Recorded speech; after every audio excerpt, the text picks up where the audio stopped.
इस वीडियो में मैं आपको निवेश गुणांक यानी कि इन्वेस्टमेंट मल्टीप्लायर के बारे में बताऊंगा और उसके अलावा निवेश गुणांक की यंत्रकला यानी कि मैकेनिज्म ऑफ इन्वेस्टमेंट मल्टीप्लायर मतलब निवेश गुणांक किस प्रकार से कार्य करता है उसके बारे में डिटेल केस से विद एग्जांपल मैं आपको समझाऊंगा।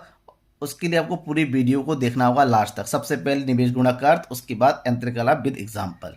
चैप्टर नंबर 4 का इंपॉर्टेंट टॉपिक है और समष्टि अर्थशास्त्र का वीडियो नंबर 18 चल रहा है। मैं हूं नकुल सर और आप देख रहे थे इकोनॉमिक्स गुरु एंड हली, जो कि यूट्यूब में हिंदी मीडियम स्टूडेंट्स के लिए नंबर 1 चैनल है। आपने अभी तक अगर मेरे चैनल को सब्सक्राइब नहीं किया है तो सब्सक्राइब जरूर कर लीजिएगा, क्योंकि हिंदी मीडियम स्टूडेंट के लिए बेस्ट कंटेंट मैं प्रोवाइड कराता हूं और डेली वेज में आपका जो course by step to step video आपके लिए लाता रहता हूं। चलिए हम निवेश गुणांक की बात करते हैं। निवेश गुणांक प्रोफेसर कीन्स की एक कॉन्सेप्ट है, अवधारणा है। उन्होंने अपने आय उत्पादन रोजगार सिद्धांत के अंतर्गत इस सिद्धांत का भी प्रतिपादन किया, जिसको निवेश गुणक सिद्धांत कहा जाता है। ठीक है ना। उनके अनुसार जब अर्थव्यवस्था में स्वायत्त यानी कि जिसको स्वतंत्र निवेश के नाम से भी जाना जाता है, यानी कि ऑटोनोमस इन्वेस्टमेंट किया जाता है, तो ये केवल आय में निवेश के बराबर की वृद्धि नहीं होती है, जब बल्कि जितना इन्वेस्टमेंट किया जाता है उससे कई गुना अधिक आय में वृद्धि होती है। हम ये मान के चले कि जितना इन्वेस्टमेंट किया जाता है उसकी तुलना में जो इनकम बढ़ती है वो कई गुना अधिक बढ़ती है। तो जितनी गुना अधिक बढ़ती है उसको हम जो है इन्वेस्टमेंट मल्टीप्लाई करते हैं, जिसको के से दर्शाया जाता है। ठीक है ना, कैपिटल के से। यानी कि सीधी सी बात है, गुणक है क्या? गुणक जो है निवेश और आय के बीच संबंध स्पष्ट करता है। गुणक ये बताता है कि निवेश करने के फलस्वरूप आय में कितने गुना अधिक वृद्धि होती है। ऐसे में निवेश गुणक का जो सीधा अर्थ यही निकलता है कि निवेश में होने वाले परिवर्तन के परिणाम स्वरूप आय में होने वाले परिवर्तन का अनुपात निवेश गुणक कहलाता है। और इसका सिंपल सा एक फार्मूला जो कि प्रोफेसर कीन्स का दिया हुआ फार्मूला है, निवेश गुणक इक्वल टू आय में परिवर्तन बटे निवेश में परिवर्तन। दैट मीन्स शॉर्टकट में हम समझे K equal to delta Y upon delta I. Delta Y means आय, डेल्टा आई मीन्स निवेश। ठीक है ना। एक उदाहरण के साथ समझाता हूं मैं आपको, ताकि आपको अच्छे से निवेश गुणक के बारे में पता चल जाए किस प्रकार से निवेश गुणक को समझे। मान लीजिए सरकार ने अर्थव्यवस्था में रुपए 20 करोड़ का इन्वेस्टमेंट किया, ठीक है ना, और उसके फलस्वरूप आय में 100 करोड़ की वृद्धि हो गई। आप बात ही करेंगे तो निवेश गुणक कितना होगा। तो आप जैसा कि आपको बताया गया है, निवेश गुणक का फार्मूला है यहाँ पर कि K equal to delta Y upon delta I. तो सबसे पहले डेल्टा वाई की बात करें तो वाई में यानी कि आय में कितने वृद्धि हुई? रुपए 1000 करोड़। और इन्वेस्टमेंट कितना किया गया था? 20 करोड़। 20 करोड़। ठीक है। अब यहाँ पर हम फार्मूले का यूज करते हैं, that means K equal to 100 upon 20, that means 5। ठीक है ना। इसका मतलब जो निवेश गुणक होगा यहाँ पर वो कितना होगा? 5।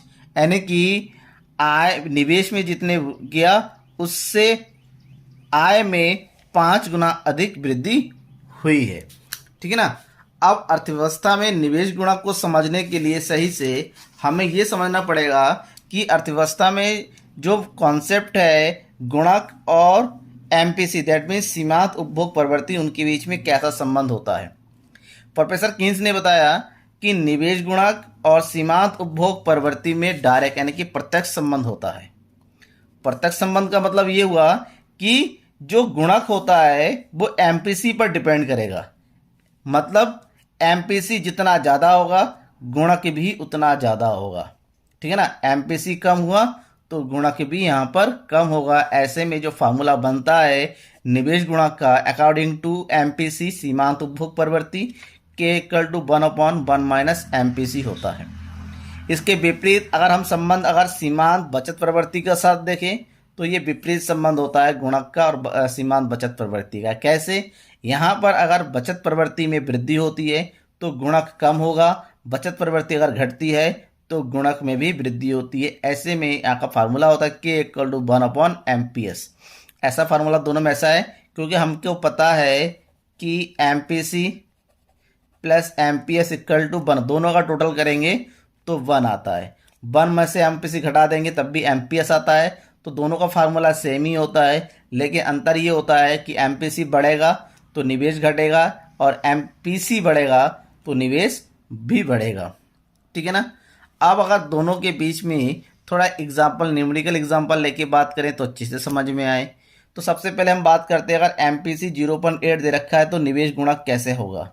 तो यहाँ पर एम पी सी दिया हुआ है, M P C equal to 0.8 और हमको फार्मूला पता है K equal to 1/1 minus M P C. इसका मतलब हुआ 1/1 माइनस 0.8। दैट मीन्स ये हुआ कि यहाँ से 1 में से 0.8 को माइनस करेंगे तो बचेगा 1/0.2। पॉइंट हटाया, 0 बढ़ाया तो 2 5 10। दैट इज हमारा के इक्वल टू कितना हो गया 5, निवेश गुणक कितना हो गया 5। जबकि अगर एमपीएस दिया हुआ है 0.2, अगर 0.25 एमपीएस दिया हुआ है तो निवेश गुणक कितना होगा। तो यहाँ पर भी दिया हुआ है MPS equal to 0.25। That means formula हो गया K equal to 1 minus MPS, then K equal to 1/0.25। Point हटाया, 2 नंबर है, डिजिट है, 2 0 बढ़ा दिया तो के इक्वल टू कितना हो गया 25 से कम 25, 25 चक्कू 100 यानी कि 4, दैट इज 4। ठीक है ना। मतलब साफ है, एमपीसी जितना ज़्यादा है गुणक भी ज़्यादा आएगा, अगर एमपीएस कम है तो गुणक भी कम होगा। ठीक है ना। अब हम यंत्रकला की बात करेंगे, मैकेनिज्म और गुणक मल्टीप्लायर। हमें सीधा पता है कि निवेश गुणक ये बताता है कि निवेश में होने वाले परिवर्तन के फलस्वरूप आय में परिवर्तन होता है। इसका मतलब ये हुआ कि अगर निवेश में वृद्धि होती है तो आय में कई गुना अधिक वृद्धि होगी। और अंतकला वाला बताता है कि कैसे होगी, हाउ। उदाहरण देखिए, यदि अर्थव्यवस्था में 100 करोड़ की प्रारंभिक निवेश किया गया है और सीमांत उपभोग प्रवृत्ति 0.5 है, तो हमको ये बताना है तो आय कितनी होगी। सबसे पहले हमारे पास क्या दिया हुआ है, एमपीसी दिया हुआ है 0.5, तो हम गुणक निकाल लेते हैं यहाँ पर। ठीक है ना। गुणक यानी कि के, फार्मूला क्या होता है 1 माइनस एमपीसी। एमपीसी दिया हुआ 0.5, दैट मीन्स ये हो गया K equal to 1/1 minus 0.5। That is K equal to 1/1 में से 0.5 लेस कर देंगे तो 0.5 भी आएगा, पॉइंट हटाया 0 बढ़ाया, that is K equal to 2।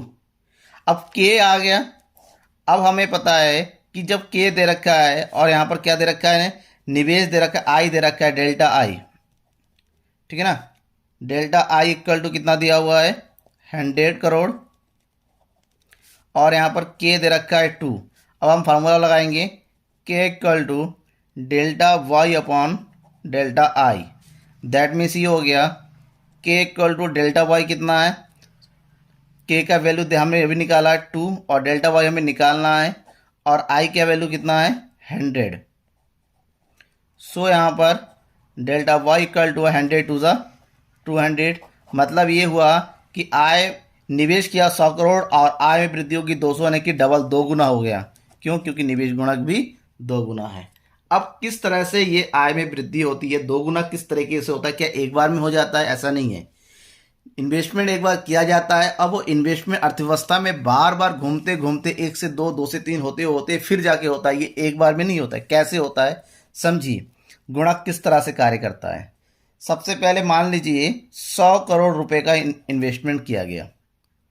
ठीक है ना। 100 करोड़ का इन्वेस्टमेंट किया और हमने पहले ही बता रखा है यहाँ पर कि M P C equal to 0. M P C का मतलब ये हुआ कि जितना भी हम निवेश करेंगे उसका कुछ भाग उपभोग हो जाएगा, हमारा यूज़ हो जाएगा और कुछ भाग बच जाएगा।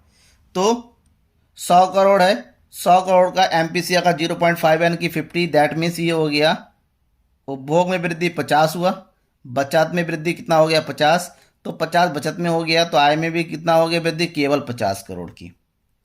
ठीक है ना। अगली बार में 50 करोड़ का आय में वृद्धि हो गई तो सेकेंड राउंड में जो 50 करोड़ का बचत हुआ वो निवेश में आ जाएगा दोबारा से। अब इसका 50% फिर से एमपीसी हो जाएगा यानी कि कितना 25। अब बचत कितना होगा 25। नेक्स्ट टाइम ये 25 फिर से अर्थव्यवस्था में आ जाएगा तो 25 का हाफ यानी कि 12.5 उपभोग और ये बचत। अब 12.5, ठीक है ना, 12.5 दोबारा से अर्थव्यवस्था में जाएगा, इसका हाफ यानी कितना है 6.25 और बचत भी हो जाएगा 6.25। अब ये बचत दोबारा से आ जाएगा, ठीक है ना, 6.25, इसका हाफ आ जाएगा 3.12 और 3.12, दोबारा से ये फिर से अर्थव्यवस्था में आ जाएगा। इसी तरह से ये घूमता रहेगा 3.10, ठीक है ना, हम यहीं तक रखेंगे। अब यहाँ पर अगर इसको टोटल कर देते हैं, क्योंकि ये बहुत कम हो गया अमाउंट, अब मान लेते हैं ये कितना हो गया, कुछ भी नहीं बचा, ठीक है ना, तो ख़त्म हो गया ये मान के चलते हैं। अब टोटल अगर इसको करते हैं तो टोटल कितना हो रहा है, ये 200, इसका कितना हो गया 100, यहाँ कितना हो गया 100। देखिए C plus S equal to 200, investment actual में कितना हो गया 100 का बन गया 200।